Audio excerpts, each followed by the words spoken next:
in Leviticus chapter 3, I think we begin to see some of the brilliance of how this book, Leviticus, is structured and held together. See how wonderfully chapter 3 flows from what we've seen in chapters 1 and 2. In chapter 1, we thought about a burnt offering.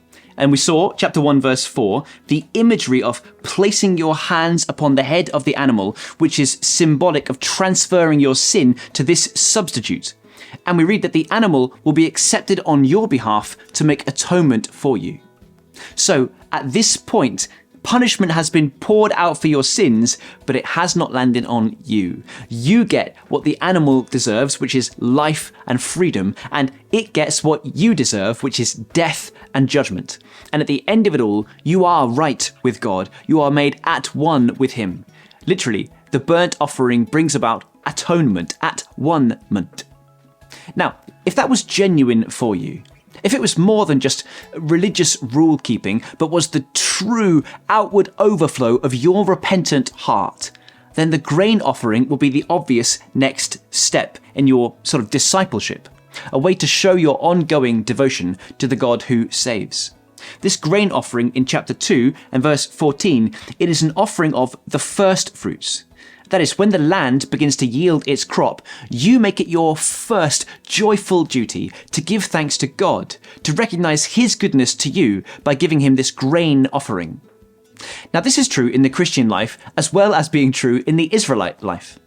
The natural overflow of those who have atonement made for sin on their behalf is an ongoing devotion to the God who saves. The natural overflow of a life devoted to God is that others will be blessed by what God has done for you. Continually in the Bible, you see those two realities held together. What is the greatest commandment, Jesus? Love God with all your heart, soul, mind, and strength. The second is like it, love your neighbor as yourself. Elsewhere, Jesus says, if you love me, you will obey my commands. And a new command I give to you, love one another. So then, what should we expect to see way back in this Levitical system? Because of the atonement in chapter 1, we should expect to see love expressed, ongoing devotion to God, which is what we see in chapter 2 with the first fruits, but then also generosity towards others, which of course we see in chapter 3. This is the purpose of the fellowship offering. So for this offering, an animal is brought, it is killed, and the very best parts of this animal are given to God. Do you see that in those very specific details of what parts of the animal must be brought to the priests to be burnt on the altar? We have the internal organs and the fat connected to them. Now, again, both of those details are deliberate and significant. In our culture, we sometimes say things like, I've got a gut feeling about that, or wow, that was a gutsy thing to do. What do we mean when we say those sort of things? I've got a gut feeling. Well, it's a feeling that comes from somewhere deep within, right? What do we mean when we say someone is gutsy? Well, we're complimenting them on the kind of strength they have in the core of their being, the courage they have, who they truly are inside. That's what it is to be gutsy. Now, Hebrew culture would attribute all kinds of positive ideas to the core of your being, not just the guts, but the kidneys and the internal organs as well. Those things being spoken of specifically in Leviticus chapter 3. These things are symbolic of the core of the being of this animal. It's not just these internal organs, though, that are given, but also the fat of the animal. The fat being like a luxury substance in this day. The fat would have been the prime portion of the animal, the kind of source of the flavour and moisture in the meat. Well, all of that is given to God, the core of the being, the core of its strength.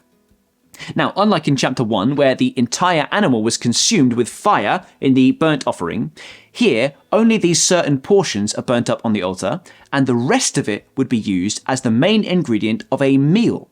Hence why this becomes known as the fellowship offering. The purpose of it was first to thank God, and then enjoy God's goodness with other people as you feast and fellowship together. A long time later, King Solomon will come along and offer the single greatest fellowship offering the world has ever seen. Listen to this from 1 Kings chapter 8. This is during the dedication of the temple. On that same day, the king consecrated the middle part of the courtyard in front of the temple of the Lord, and there he offered burnt offerings, that's Leviticus chapter 1, grain offerings, chapter 2, and the fat of the fellowship offerings, that's Leviticus chapter 3. In fact, we read that this was an offering unlike any other. Solomon offered a sacrifice of fellowship offerings to the Lord, 22,000 cattle and 120,000 sheep and goats. And so the king and all the Israelites dedicated the temple of the Lord. Imagine the Israelites eating this fellowship offering with one another on that day. Thousands and thousands of friends and family gathered together to celebrate the goodness of God through feasting and fellowshipping like this. Now, amazing though it is in 1 Kings chapter 8, even that is but a fraction of the great feast that is to be seen at the end of time in the book of Revelation. One day, all God's people from every tongue, tribe, nation and language, with sins atoned for and lives transformed, they will gather together to enjoy feasting and fellowshipping around the table of the King.